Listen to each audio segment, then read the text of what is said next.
Et enfin, la Direction nationale de l'enfance bénéficie d'un appui de l'UNICEF, un engin roulant qui devra faciliter l'exécution de ces activités. C'est le fruit d'une coopération qui remonte à plusieurs années maintenant et qui touche plusieurs domaines, dont la protection des enfants. Mohamed de Camara.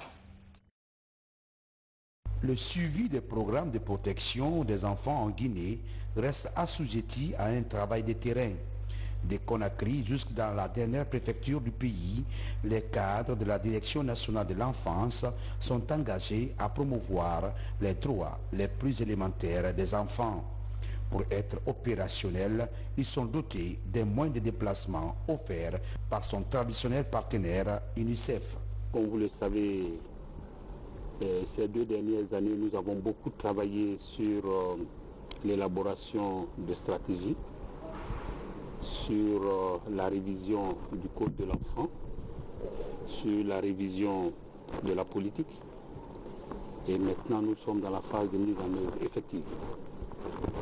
Et la mise en œuvre nécessite aussi le suivi. Ce suivi demande un appui auprès de la Direction nationale de l'enfance pour qu'ils puissent se déplacer.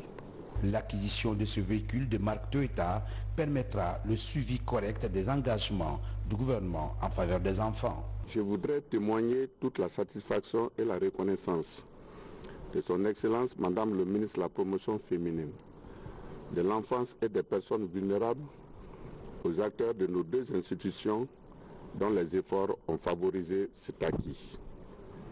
Cet appui logistique, qui ne constitue guère la première au service technique du ministère, vient à point nommé et comble un vide au regard des immenses défis que doit relever la structure bénéficiaire en termes de supervision d'activités de terrain, notamment le vaste chantier de lutte contre toutes les formes de violence à l'égard des enfants dans notre pays. Depuis plusieurs décennies maintenant, la Guinée et l'UNICEF entretiennent de bonnes relations dans le domaine du respect des droits des enfants, d'où cet appui en matériel roulant.